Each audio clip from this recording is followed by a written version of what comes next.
subsequent follow-ups with regards to the library and the Board of Ed. The library did not have anything new to share with us tonight, so we'll pick them up in October. And the same thing with the Board of Ed. Katrina had said that let's get September under our belts, get up and running, and then in terms of any other kinds of analysis, financial, otherwise, they'll come to us in our October meetings. They won't be on the agenda tonight for their own requests. Okay, with that, I'll need a motion to approve the minutes. So moved. Tom, second. Second. Second, Neil, all in favor? Aye. None? Okay, thank you. Okay, over to the first selectman for an update and some discussion. Thank you.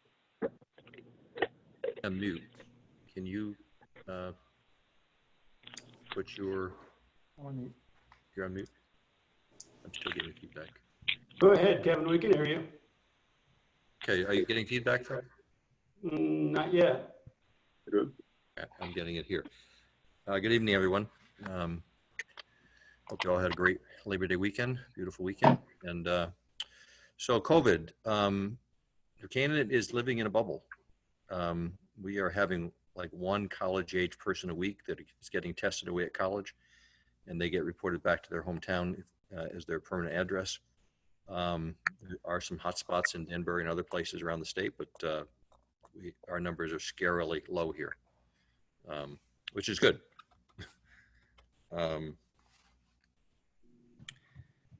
We're kind of worried about whether some of these college kids might be at home rather than staying on campus. But our health department makes contact with everyone and verifies where they are, et cetera. As I've said before, the combined heat and power project at the wastewater treatment plant is moving forward, and the SACS one is now moving forward as well. And the solar projects at East, West, and SACS are in motion to move forward. I've been working with the library for the past few weeks. P&Z is having a peer review done of their parking plan. So as Todd mentioned, that should come back in October for the, as they also unveil the plan to P&Z. There probably will be financial ramifications of their changed parking plans. And as I sent out today, we named a new Office of Emergency Management Leadership team this morning.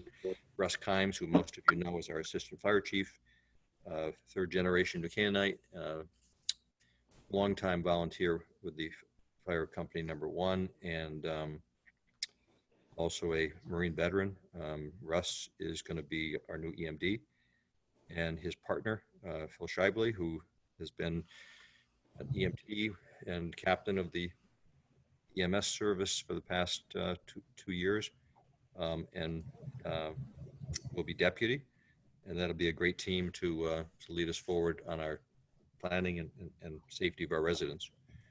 I'd also like to thank Fire Chief Jack Hennessy again for having acted as our EMD since early June, and appreciate all that Jack did, especially through the tropical storm Isaias, which was 8 days of hell for us, but it all worked out. And finally, we plan to testify next month to the Pure investigation on Eversource's performance during the storm. So I think that's about all I have. August slowed down with vacation and stuff, but people are getting back to work. I think two questions for you. You recall during the budget process back in the spring, once COVID had hit, we had sort of suggested maybe we hold off on some spending around Waveney and the police building and so forth until October. So maybe not anything for tonight, but we may want to pick up at least where we're going to go with those programs and projects. Okay, Waveney. But wanted to get your thoughts, and I don't know if Amy or any others had any questions around those particular programs, but they've all been put on ice, obviously, since April. Right. Waveney, we're going to bring back to the buildings committee next Monday, following Monday.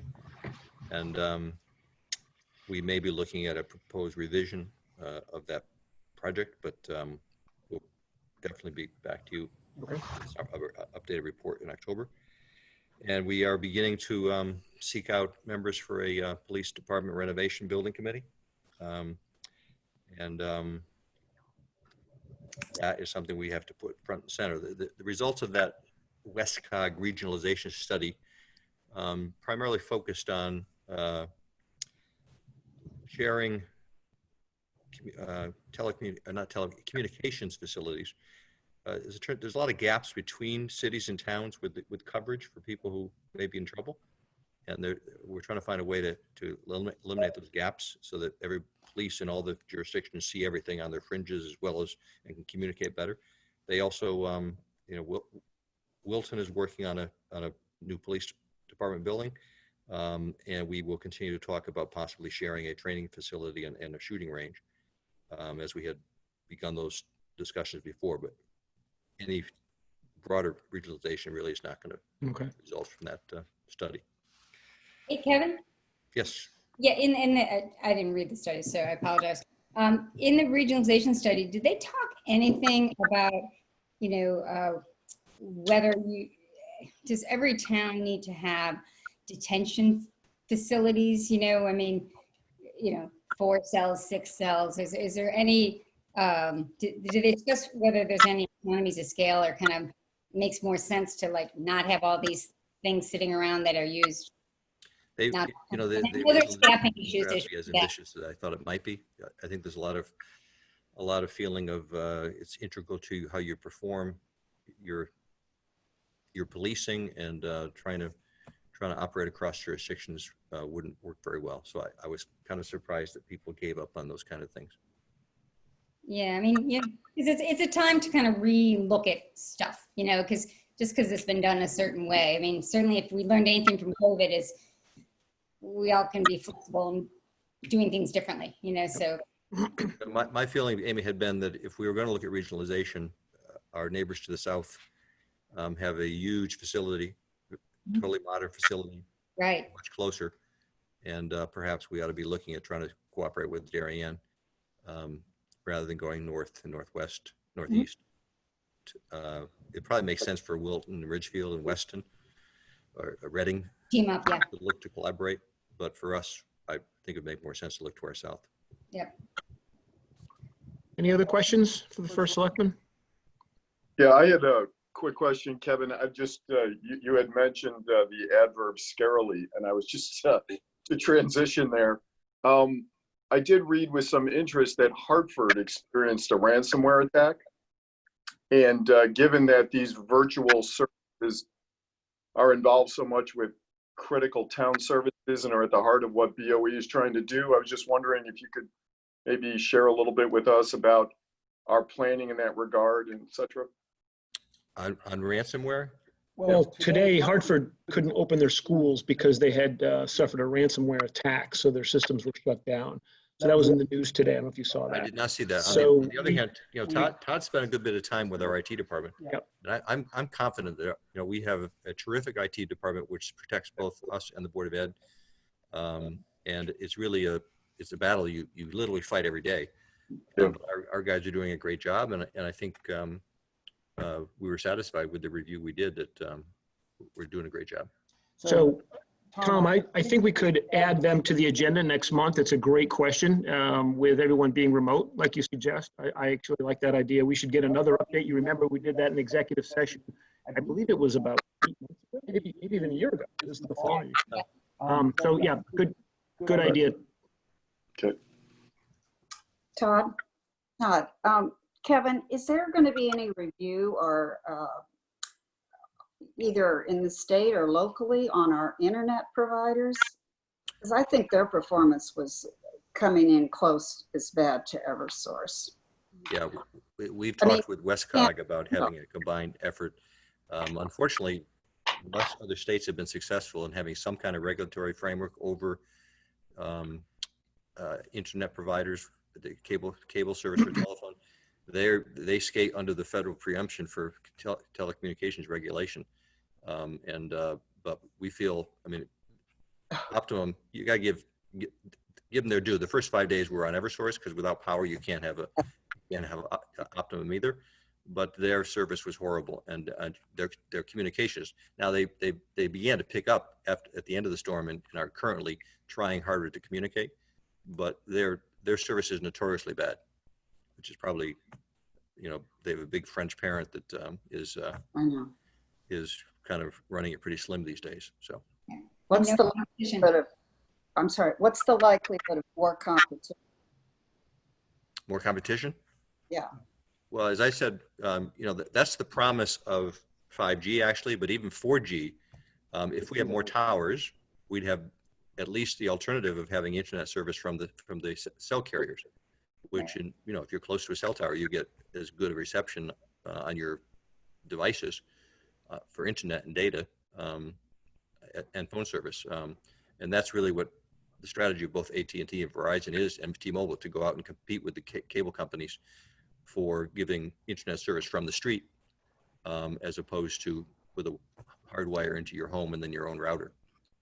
So we're not going to see 5G in New Canaan for several years, other than maybe downtown, but more 4G antennas is what we need just for our basic communications, but that will also help with internet competition.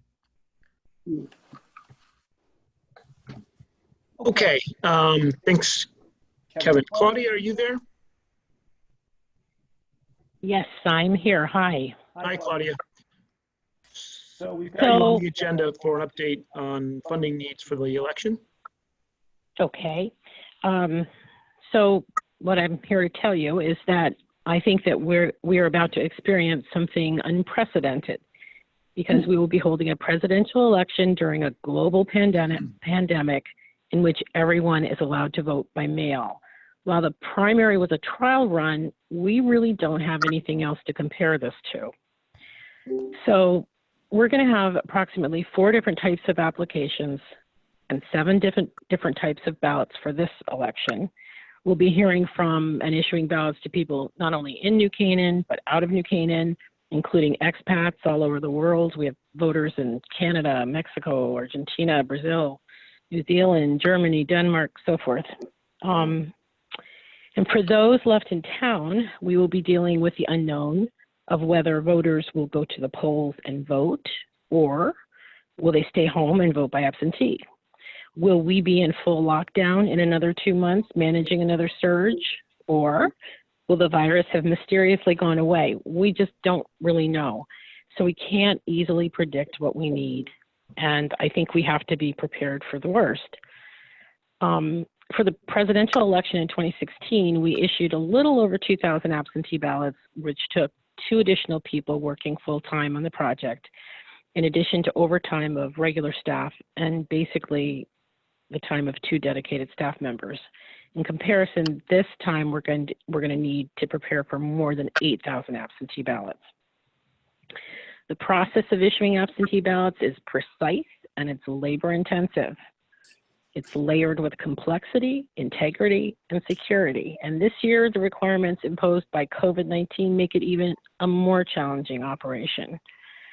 So I've prepared 2 basic breakdowns for you. On the first one, you should note the primary expenses were budgeted for the previous fiscal year, but they were expended in this fiscal year because the state changed the primary date from April to August. And I'd like to see those funds to be put back into the budget even before we get into November. Okay, It's where, about $8,000. you're That's just. on one sheet. I'm disappearing? No, we don't have these on our tablets. We're just sharing your screen. Is Oh. that? I'm sorry. Oh, Sorry, we just got these about 15 minutes ago, so we're trying to, I was trying to get them up there oh for you. dear. I'm sorry. Okay. Okay, so what we It's see the on other the one. screen It's is the what other we get. sheet. Okay, all right. It's Thank the other you. sheet, Tom. Linda, So the one where it says budgeted and spent on primary, that's the other document that I sent over.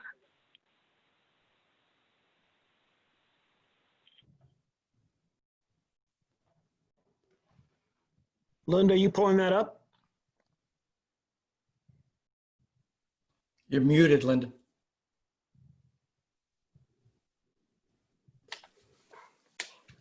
I think we have Mr. Spangler on listening only. We can't get him up on video yet. And we can't hear Linda either. I can tell you there are only 5 different items. So if you'd like, Hang I can on, just tell Claudia, you. Claudia, hang on. We need to see this. We didn't get it before the meeting. Is Linda doing it, Tom, or do you have it? I can go back to the email and send it to all of you, but I've asked Linda to file it because I'm doing 7 other things here. Yep. Is Linda putting it up on the screen was my question. Yes, he is. He's He trying. is, okay. Yeah. Okay. Yeah, and I didn't want to interrupt, but I cannot figure out why my video is not working. So I've now tried twice, and Mine wasn't either. Reboot it. so the good news is you don't have to see me. But I Okay. actually wore a collared shirt, so Oh, my gosh. for no good reason We apparently. may pause this meeting, take a 10-minute break, and then start again, just so that we can. All right, Linda, you there? Linda, are you on mute? You kind of get this feeling he's not there, don't you? Not on mute, though. There we go. Okay. Okay, Claudia, can you see that now? Okay, I can't see anything, but do we have something that says budgeted and spent on the primary Yeah, at the top? it's on the screen live. Yep. Just if you look Okay, at the screen. perfect. Yep. Okay, so as you can see, there were $8,000 approximately that were budgeted for the primary, and this was should have been in last fiscal year, and of course the money just went back to the general fund. So, but we spent it in this fiscal year, so hopefully that money can be put back into this budget. Otherwise, we're short already, and we haven't even begun in the November election. So again, Claudia, hang on one second. Linda, can you shrink this down to maybe 80% on the document size, and just let's see if we can get a little more visibility to the numbers on the, there we go. That's a little small. There we go. That was then. Okay, that's 8,000. We can see that now. Okay. So keep going. What's Okay. next, Claudia? Okay, so the next thing is the other document, and that's a breakdown of what I think we're going to need for the presidential election in terms of the cost of supplies, equipment, ballots, postage, manpower, and the unforeseen. And then I subtracted what I'd already budgeted for a non-COVID election. And I based all of this on 3 basic assumptions. One is that the current voting population is 13,600. That there will be an 85% turnout, and 85% of the 13,600 is 12,240 people voting. And then the third assumption is that the absentee ballot use will go from the standard 15% or so to at least 63 to 70% of those who will vote. So you can see the first line is 8,500 for supplies and equipment. We're rather fixed. That's all from estimates and invoices and so forth. We need to get additional equipment in order to process such a large amount of absentee ballots. Then there are the ballots, and we have been recommended, we've been advised, advised to get 100% for the polls and 100% absentee. I know it sounds crazy, but we don't know which way the wind is going to blow. Then there's postage. We have to pay postage going out, and 70 cents per envelope per ballot. And on the way back in, the good news is the state is picking up the cost for all the ballots that are coming back. So, and then we get down to part-time, and that's hard to really say because I don't know what we're going to be dealing with. I will tell you, we already have maybe 450, almost 500 absentee ballot applications. And the Secretary of State hasn't even sent out all the applications to all the voters in the state yet. So people were clamoring the day after the primary to get their applications. So I said it would be approximately 64,000 to 80 something it could be if everybody goes and votes by mail. And on the next page, I gave you the best case scenario, worst case scenario. And that's how I'm figuring it. And we'll start out as small as we can. But I've got to be able to add additional help if needed, because it's going to happen fast. Right now, we have no ballots. We have no inner envelopes, no outer envelopes. We have no election supplies at all. They haven't been sent to us yet. So we're all in this like holding pattern. And once we get it, we have to move quickly because the first day that we have to issue ballots is October 2nd. and we have to process all that we have before then to go out on that day. So it's very labor intensive. That's all I can tell you. Any questions? Claudia, I'm sure there's a lot of questions. Let me just ask a quick one on what's the timeline? When will the applications be ready for the absentee ballots? When will the ballots be ready? When do the ballots have to be submitted and stamped? Could you just walk us through that timeline? We know when the election is. Okay, so right now, if I had supplies, I could be doing all of this work, but I don't. When will we get them? Well, the Secretary of State says sometime maybe around the 15th. At the same time, maybe the next week, she will be sending out absentee ballot applications to every registered voter in the state. So they will start flooding in like crazy, I'm sure. You don't want to know the whole process, do you? Because I actually wrote I it just down, want to 3 know, pages so long. if I'm an average voter, I'm listening on channel 79 now, I'm going to get some kind of application around the 15th. I can fill that out, send it in a week later or whenever, up to when, actually. And then when Okay. what's the last, that's what we think about it from Okay, that so standpoint. people can apply for an absentee ballot up to the day before election. And we are encouraging people to send back the applications, if they haven't already sent us one, that the Secretary of State sends them, because they are barcoded, and that will make our life easier. The first day that absentee ballots are available to be issued is October 2nd.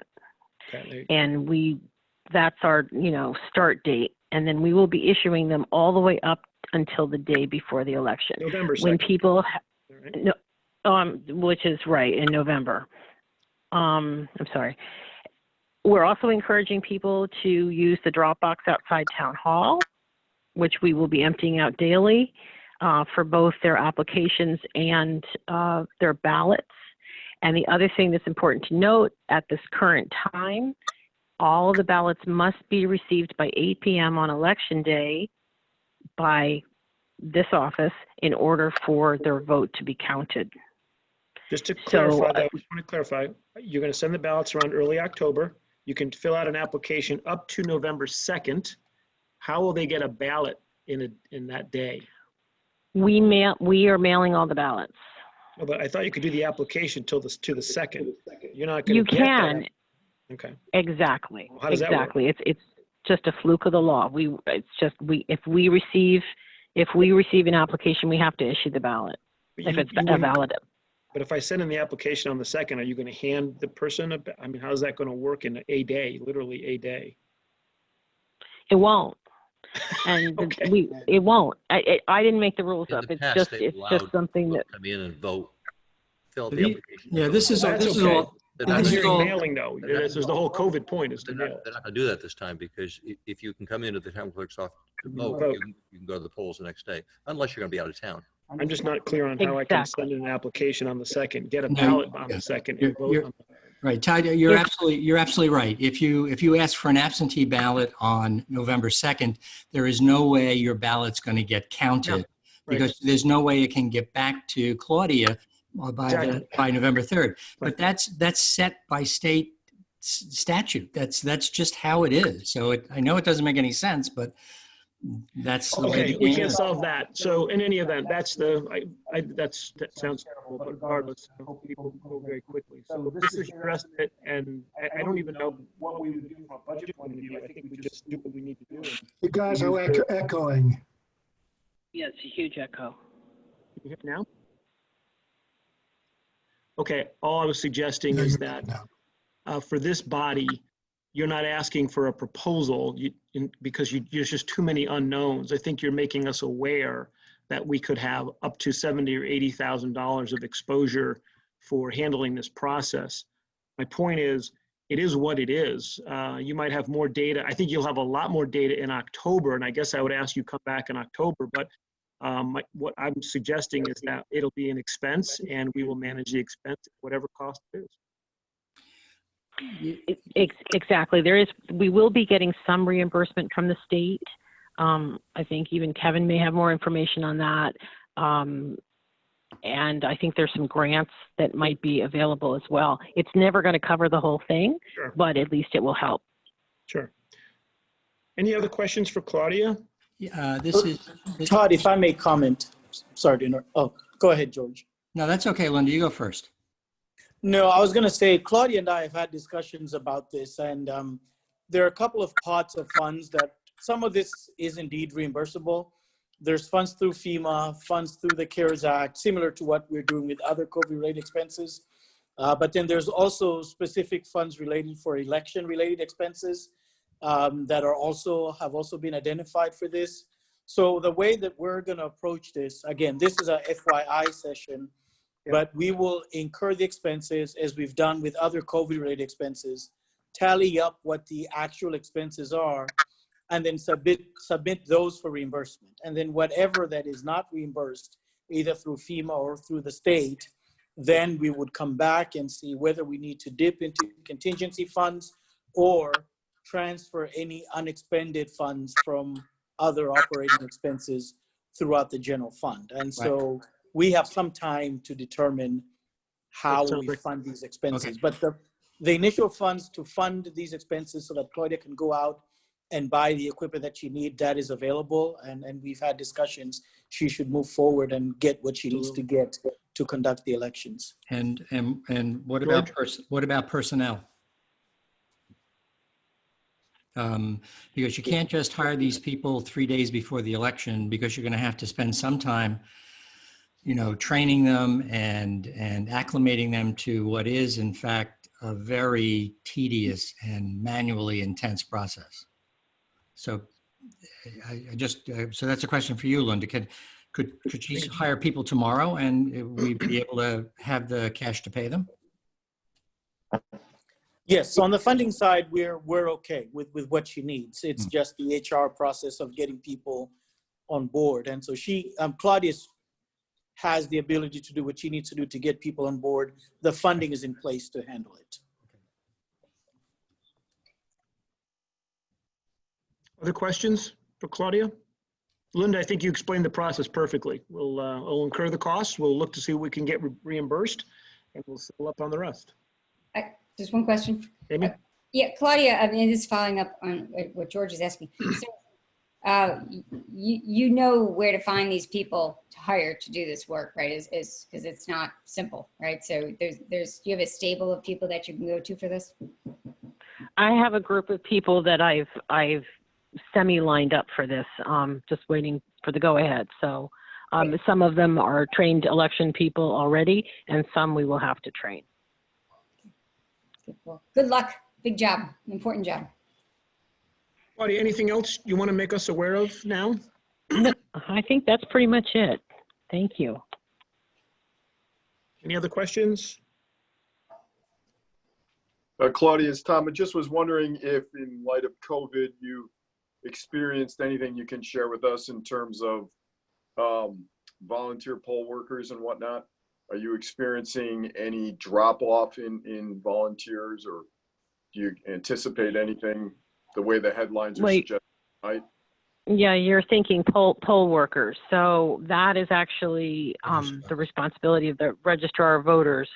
And I know that I believe that they have had some people that said they don't want to work, and yet I'm hearing that there are a lot of people who do want to work. They want to go to the polls and help. So I would have to defer to what they said on that.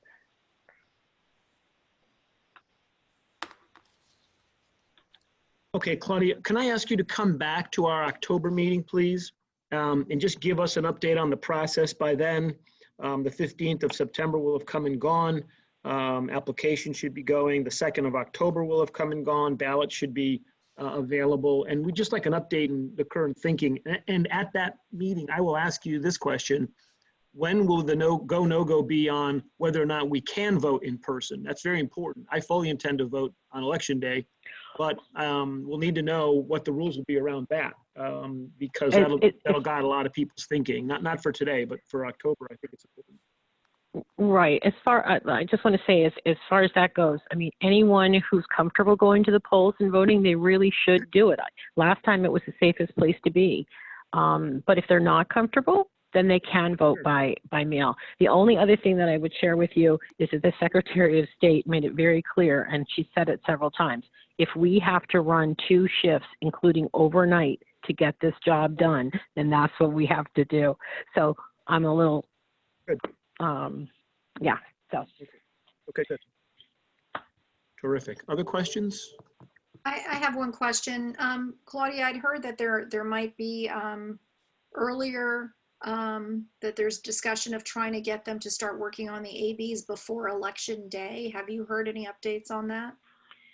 That is something that they're talking about, and I think that's going to have to come, that comes from the Secretary of State, and if the primary was any indication, yeah, we could hear that at any point during this process, because the rules were coming out as we were issuing ballots last time. So I haven't heard yet. Yeah, I guess I would, for our 2 cents, please, share with the Secretary, do not create a process that doesn't work. So you get the ballots out, please get the ballots out. I believe all town clerks are of the same opinion about that.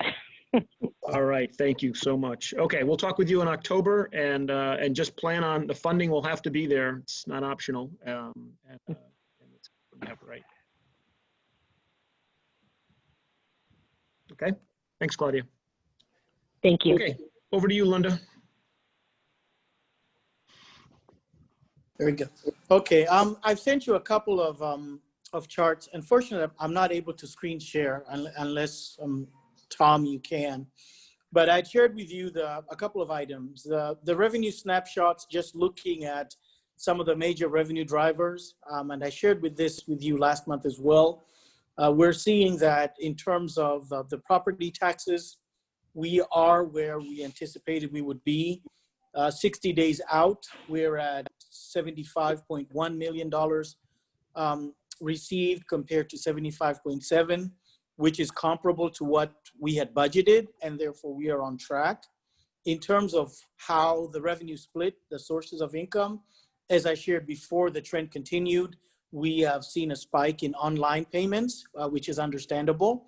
We have seen a slight dip in the walk-ins, which corresponds with the online. This year, we did set up an arrangement, and thanks to Kevin, where we directed cash payments into Town Hall to go to Bankwell. And therefore, up to the 60-day period, Bankwell had collected about $250,000 worth in taxes from taxpayers that paid either with cash or check. And so they didn't want to put their money in the drop box, but wanted to physically hand it to an individual. And therefore, we had that set up with Bankwell. And so we collected about $250 through that method.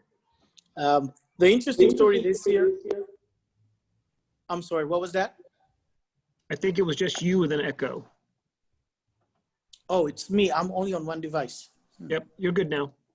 Okay. Conveyance fees, as we mentioned, we've seen increased in conveyance activity, property exchanges, and therefore this year, for 3 years now, we've been budgeting a decrease in revenue just because of trends. 2 years ago, we had budgeted $1.3 million in conveyance fees. Last year, we budgeted $1.2 million in conveyance fees. And then this year, we knocked it down some again to $1 million in conveyance fees. I think $1,150,000 in conveyance fees.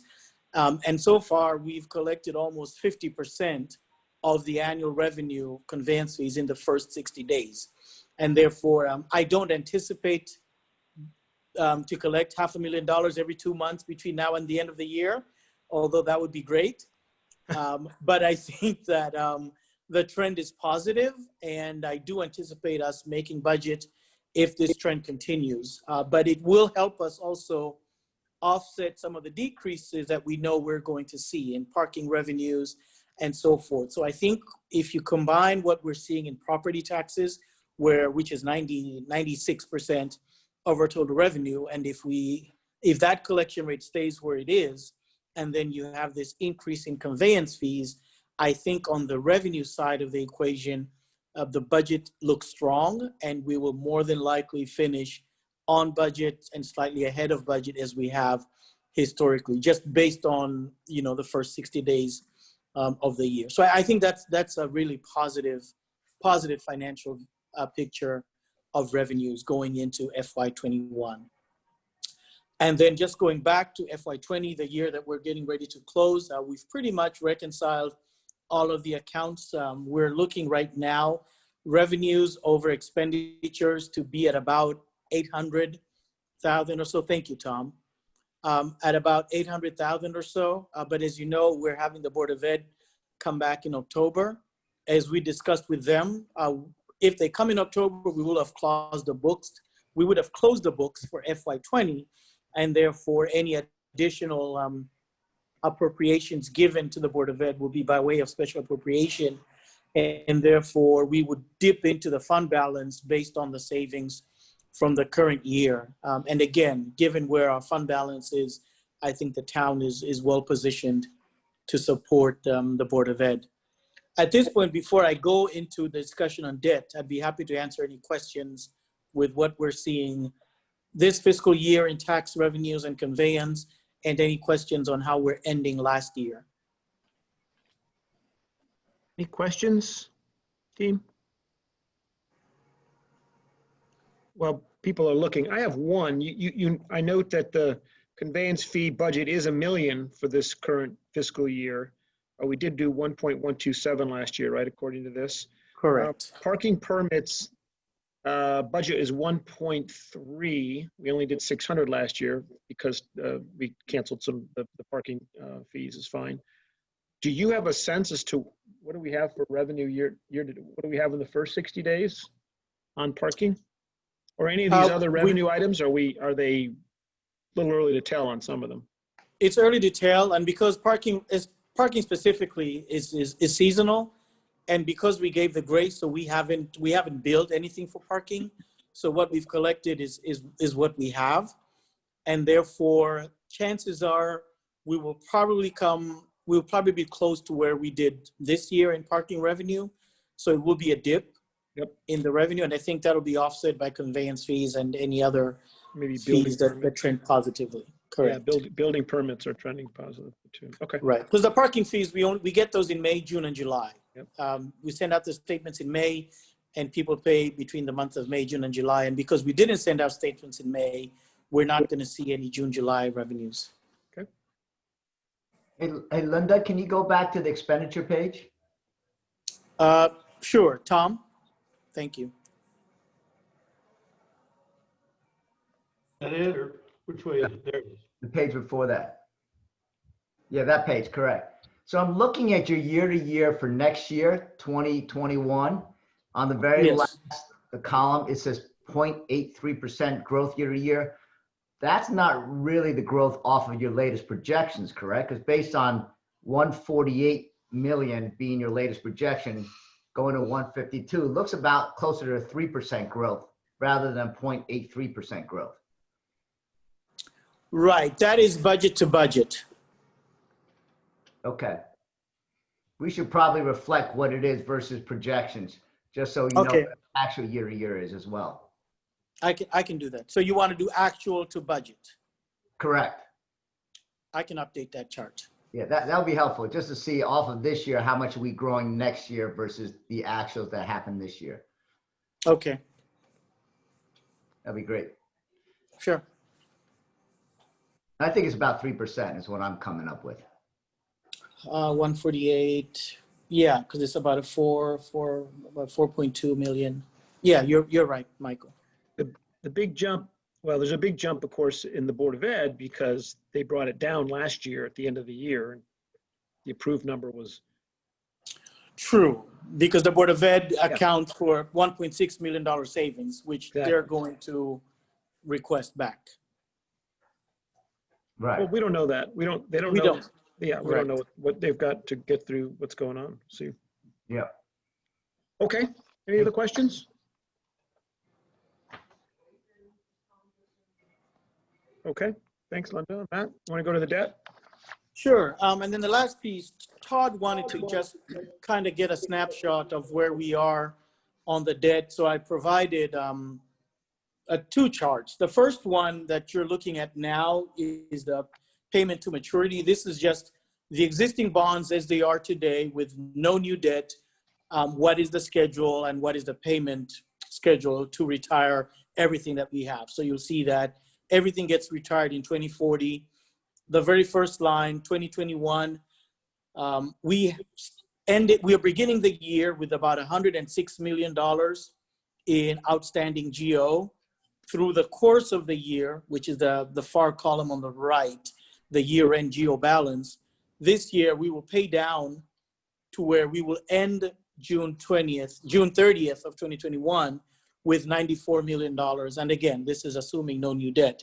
So this is just a snapshot of showing what the current debt schedule is, the principals and the interest on the existing debt.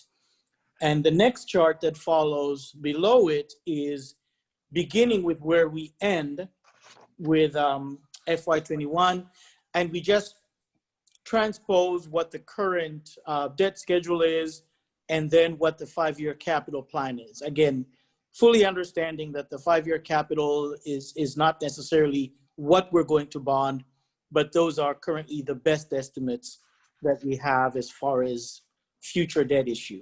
So you can see that we plug in where the beginning balance is. We have about $2.5 million in authorized but unissued debt, and then $13.4 million in the first year of the 5-year capital that's bondable if we were to bond that full amount. And then you see that $12.3 million, which is the existing principal reduction, which we would end the year at 109 if we were to issue all of it. Yeah. And then it just flows through the next 5 years. And that's where we'd be. And then I do have an additional column, which is new debt principal reduction. If we issue new debt, what that principal reduction would be moving forward. And therefore you have the net impact. Todd, you're asking a question because we pay off that $12.3 million in phases throughout the year. Right. So in August, we paid about 1.7. And so essentially you could say we're $1.7 million already less in general outstanding because we've paid that already. Mm-hmm. And then in October, we'll pay another 2.2. April, we'll pay almost 7 million. And then between May and June, we'll pay another $1 million. And that's how we schedule that 12.3 million throughout the year, throughout the fiscal year. Linda, my question is, so just what you said, we will be at 102 million at the end of October. I don't think we're issuing any more debt today. So, correct. Okay, so the end of October, we'll be at 102. When was the last time we were at 102 million? We have not been at 102 million in quite some time. I don't think we've ever been. Must be back to I went back to 2005, and since 2005, we've never been that low. That's as far as I went in looking. I think I emailed you the lowest we've been before that was 107 in 2015, I think. But we've never been this low, at least before pre-2000. Since 2005, we've never had levels of debt at this level. So I'm going to say that, happy to report at the end of October, our debt will be at one of the lowest levels in 20 years. I don't know the year. I'm going to guess it goes into the 90s when we started to add debt for all the schools. Yeah, for the high school. That would be my guess. But you can just probably get us at that date. But in any event, team, a lot of work just to keep our lid on some things. We're obviously putting off some expenses with Waveney and so forth. But every month we chip away at this, and at $102 million, we should be happy to report such a low number. Hey, Todd. Oh, wait, go ahead, Kevin. It's Michael. Hey, hang on, Michael. Yeah, I think, first of all, that's great news. But I think the second great piece of news is the interest expense on this 102 is going to be a lot lower than the interest expense back in 2005. That's true. 105 million. So if you look at the interest expense we pay on an annual basis, it's probably even significantly lower than the lowest point we've ever been, even greater than the debt amount. I think our interest rates are significantly lower. So I would look at that as well. Yep. I think that also helps. Yeah, I think an interesting number is, out of pocket, how much do we have to spend to sustain our debt level, including principal repayments and interest rates. And if we added that together, I think Todd's 20-year status is probably pretty safe. Right, exactly. And I think Kevin and Linda have done an outstanding job on refinancing our existing obligations. Right, at a much lower interest rate. Yeah, yeah. Yep. Right, and we just heard from. Give Sandy a we shout just out. heard. I just heard from our financial advisor that they've identified some additional debt. Usually, you want to look at about 3.5% net present value savings. There's some debt that they've identified that's available for refunding again, given the low interest rate, at about 8.5% net present value, and this is actually going from tax exempt to taxable bonds. Yeah. But even going from non-exempt to taxable, we're still seeing net savings, and therefore we'll be bringing that to the Board of Finance as a refunding opportunity as well. Sorry, Bob, did you have a comment? Bob Spangler? No, that's fine. I was just going to comment that that we weren't at these debt levels since we did the high school. So it's been 20 plus years, to your point. Yep. Okay. Okay. Any other questions for Linda on the update? Thanks for that. Nice to see the concern we had about cash back in March didn't come true. You never know. That was good. But okay. No more questions. We'll move on to the budget discussion. Who's driving, George or Michael?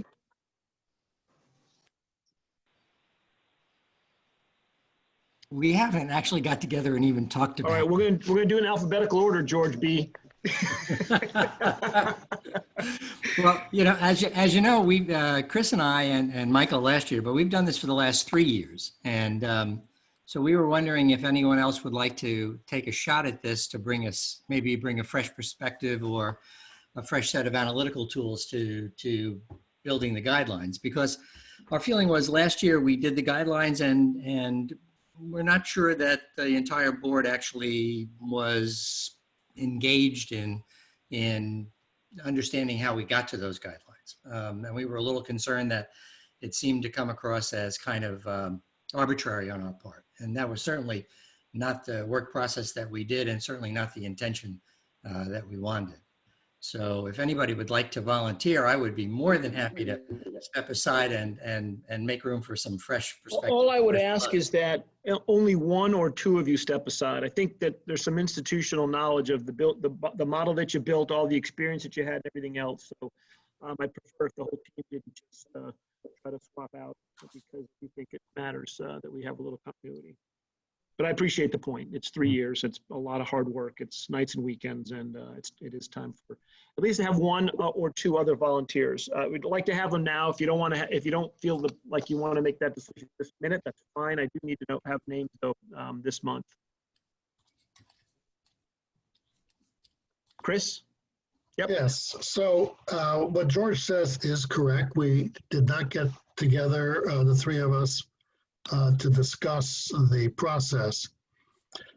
I was under the impression that we would use this meeting to get a sense of the board of what would be included in a budget for this year, because as George says, we want buy-in from the board. So I think this would be a good opportunity to get perspectives so that the committee begins to build guidelines that reflect the sense of the board.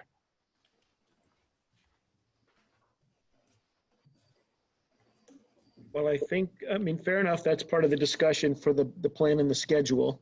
I think in terms of the timing, that's not something we need to discuss a lot, although I guess when you could argue with the COVID situation that we have, there are still quite a few variables that are out there that will play out over the course of this budget planning cycle.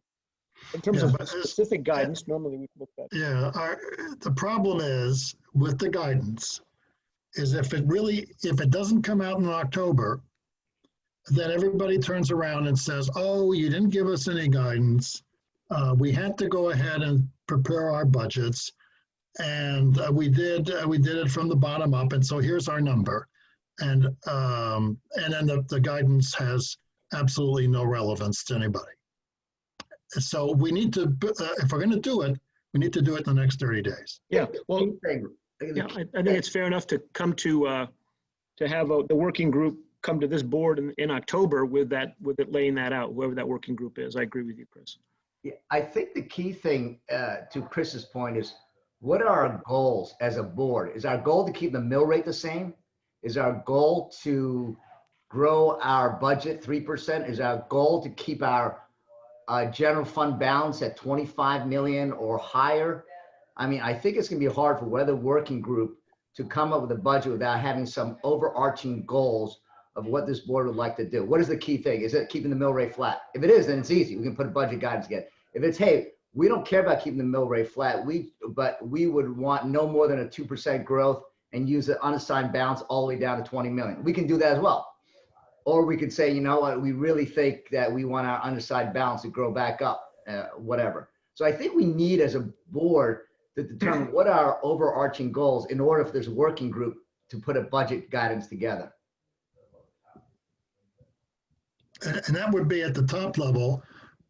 As you get more granular, it would be very good to get preliminary input from the Board of Education so that we know what they are thinking and we don't put together a budget that they completely disregard.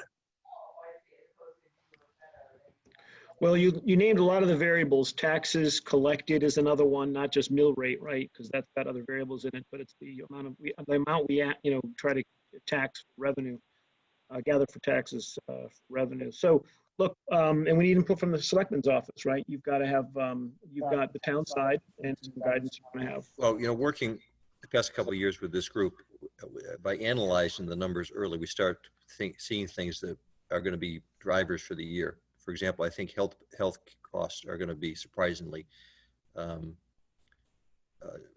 lower because people have not been going to the doctors much. And so it's important that we ferret out the drivers early on before we try to put together guidance. And whether or not we can achieve some of the savings that we promised last year. Well, and then you still have to decide, when do we think economically, we're going to be back into a fully functioning economy?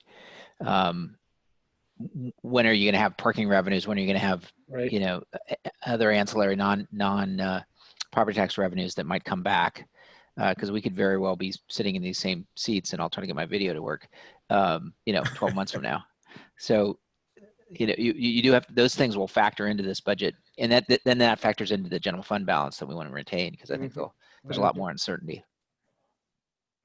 I think it's a simple thing as, if we say we want to keep the mill rate flat, I think the budget committee can go to work on the assumptions and find out what it takes to get it to be flat. But the question is that a goal of this Board of Finance? You see, I think that, Michael, I think from a tactical and a mechanical standpoint, that taking those financial targets and saying, yeah, those are the limits and we have to accommodate them is how we get to the budget build. But I think before that, we have to say, well, as a town, what do we say is important? Exactly. I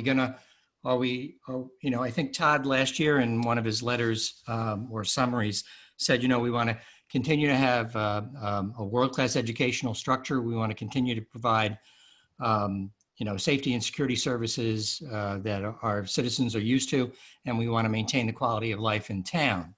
And those things all wind up being in the budget in one way or another. And then we lay on top of that, okay, would we like the mill rate to stay flat, or perhaps in a different way saying we don't want to increment the amount to be raised by taxation, so we'll drag some from the general fund, or what are the risks that the state is going to actually go bust pretty soon, as a lot of states are at least currently saying they're going to go bust because their tax revenues have evaporated, their income tax revenues have evaporated. So I think there's a lot of moving parts that make it really, really difficult to say, okay, here's a number. The guidance the guidance we would like to get from the board, and I think also from town council is going to be, okay, what are your priorities? Where should we focus?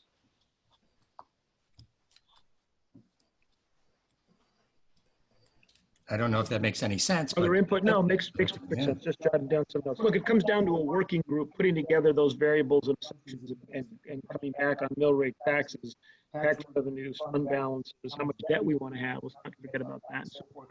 So, and then what does all that mean? And then I think I'd rather have the group come back to this group with those ranges and a little bit of analysis. And then I think this board can make some good decisions based on some of that. I think given the complexity of this year, I know that George is looking perhaps for a sabbatical, but it would be to the interest of everybody if the current group stayed together, because the institutional knowledge and some of the things that we know are going to happen as a result of having worked on this last year makes it a bit tricky. And so this way, nobody has to come up to speed. We've got the knowledge. And if we're back in normal times, maybe it's time for some of us to get a little bit of our time back. But for this year, because of the complexities, I would urge my colleagues to stay on the subcommittee. Michael, are you interested in staying on? Michael Chen? I'll be happy to stay on it. Okay. If you would like me to stay on. Yeah, I think the question would be to respect George's request to rotate off. I'd look for one new volunteer. And again, either now or you can send me an email. But I agree with your point altogether, Chris, in terms of that working group building this up. So if I can have another volunteer either now or send me a note, George, we can roll you off. You can be committee chair emeritus. Yeah. And it's a permanent position as long as you're on board. But yeah, I appreciate that. You've done it's a lot of work. So let's try to find someone. And then Chris and Michael, if you stay, that makes it easy. Yeah, because it's also true that Michael and Chris are much smarter than me. So They've told us that, and we didn't know whether to believe it or not. Not true, George, now, stop. Okay, other input at this point? Yeah, Go ahead, Amy. yeah, I think, I mean, I could step up and help. I just have a better idea what you guys, the time commitments are. So maybe we can just talk about it offline. You don't want to be on the police building committee? What? Well, this will be done before then. There you go. Maybe. Okay, so that's the plan. We'll have a working group put together, a little bit of that analysis, and then we can come to this board in October with real facts, make that the primary purpose of the meeting in October, and get that guidance out in October. And everybody is listening knows that that's when the guidance will come.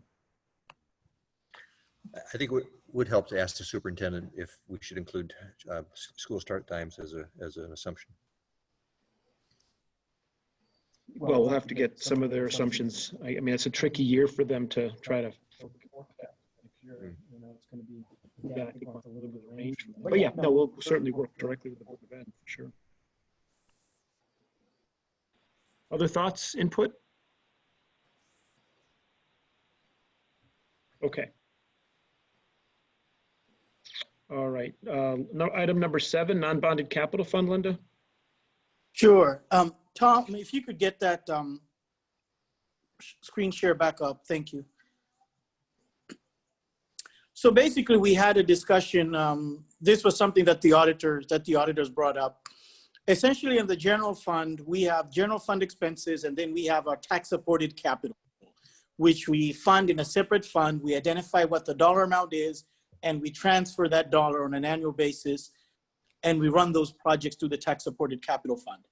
And those funds, they have 2 years to spend, and if they don't spend in 2 years, they come back to the board and we have the discussion in what needs to continue and so forth.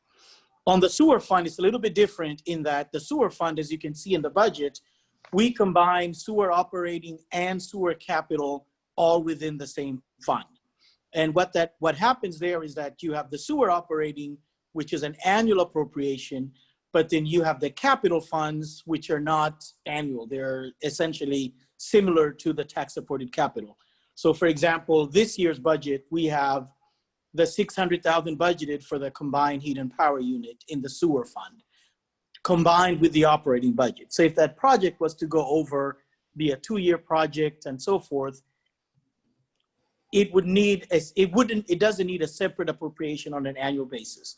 And therefore, what the auditors have suggested, and which I agree, is that we treat the sewer project similar to how we treat the general fund projects, and we create a sewer capital fund with the same rules as the tax-supported capital. There are 2 years to complete these projects. If they don't get done, they come back to you for appropriation or extension, but we just separate the budgets out. And even when we do the budgets, we actually report them separately, but they're just approved as one budget. As far as the fund balance, the way that the fund balance, we have about $3 million fund balance in the sewer fund. 85% of that is designated for capital, and that's how we're funding the 600,000 this year, for example, for the combined heat and power unit, and that's how we've always funded all the sewer capital, and therefore the existing fund balance will be split 85-15, 85% allocated towards the project and 15% on the operating side for any unforeseen expenses. And therefore, in order for this to happen, it does require the Board of Finance approval because it does require the creation of a new fund, which only you can do. But the total budget doesn't change. It's just it's accounting for the funds. Open it up for questions or discussion.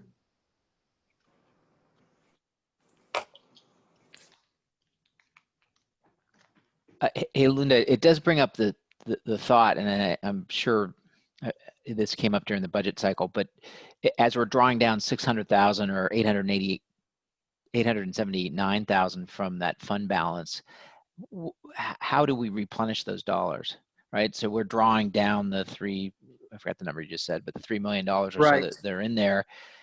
At some point, we can't keep doing this, right? So the sewer authority would have to go to the general fund to fund capital items unless we replenish the sewer fund. Not necessarily the general fund or looking at sewer fees, because these would be within the sewer operating expenses. Typically what happens is the same phenomena happens in the sewer fund as does in the general fund. We underspend and we collect slightly in excess of what we budget. And so on an annual basis, we actually end up growing the fund. But this year is unique because you do have a big ticket item, on the 600,000. But the replenishment of that is how you determine what your sewer fees are on an annual basis. Well, Linda, actually the savings from the electricity produced though is going to give a payback in, I think, 4 or 5 years. So the trick is we have to move those electricity savings back to the capital fund to replenish that. Right, and that's part of that 85-15 split. You're right. Because we're going to save 50% of the cost of the electricity, which is I think $180,000 a year for the electricity. That's right. So you got to be disciplined about making sure that flows back into the fund balance. Okay, thank you. Right. Yeah, it's Bob Hamel. I mean, just because the key is you want the sewer capital expenditures, if we're going to divide them out, to still be paid by the sewer taxpayers and not non-sewer taxpayers. Anyway, I think we're beating around that, but by dividing these two accounts, just want to make sure they're still funded from the same source. Yes, they would all be sewer fees. And so at this point, they would not come from the general fund. It would be sewer revenue. Thank you. So Linda, currently we have the major capital reserve. Are we going to just convert that major capital reserve to this non-bonded capital fund? Right. So essentially the major capital reserve is that $3 million fund balance in the sewer fund. 85% of that is what we refer to as the major capital reserve, which is part of the reason we're doing this, is because there really isn't a separate reserve for capital versus a reserve for operating. We just account for it in the books, but we don't legally separate them out. So that sewer capital reserve, that $3 million, 85% of that $3 million is what we refer to as the major capital reserve. So that's going to go away. We're going to rename that account the non-bonded capital fund. Correct. Other discussion or questions for Linda? I just had a quick one. How did it come to light, Linda? Was it just a regular audit committee and they identified it, or did our auditors come in and give us some kind of clues, or did you think of it? Why? What was the process? It was a combination because I was having a discussion. It was between myself and the auditor. I was having a discussion with Joe about how we segregate these funds, and I started to ask where did the 85% come from, and I think there's an old email back that Dawn had written that said the 85%. But in terms of the legal separation from the what they call the assignment in the audit, there wasn't that legal assignment that this is 85%. It was almost like a handshake agreement that we're going to keep 85% for the replacement of major capital and 15% for operating, but there was nothing that was formally adopted that the auditors could kind of say that this is designated for this based on this decision by the Board of Finance on this date. Okay, I see. Question, Neil. Other questions? Okay, we need a motion to approve this recommendation from the auditors. So moved. Second. Second, Neil. All in favor, raise your hand or say aye. Aye. Aye. Aye. Opposed? Okay, opposed, none. Okay, Linda, you got it. Okay, great. I don't have anything on number 8 for approval this month, so all I have are just the review of the transfers that we've done, and these are fiscal year 20, part of that year-end transfers and year-end cleanup, and therefore there's about $17,000 worth of expenses that are being moved in the various departments, and these are just for your review. Linda, while people are looking at that, I don't think we've done an update on unused capital in a while. You had provided that at prior meetings. I think it's time to see, particularly with the year-end, 2020 year-end. Can we do that for October, please? Yes, that's planned to be presented to you in October, once we close out the year and know what's been spent, what hasn't been spent. Perfect. October's going to have a budget discussion, a Board of Ed update, and of course ballots. We're going to call it the Bs, the 3 Bs for October. In the library, I haven't heard that confirmed yet. Okay, well, I'll confirm that, but a very important October meeting. Okay, other business?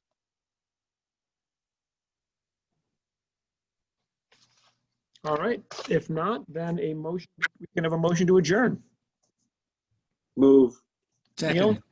George with a quick second. All right, all in favor? Aye, opposed? Okay, thank you all. Appreciate it. Okay. Have a good evening. Right. Thank you. Thank you. Good night, all.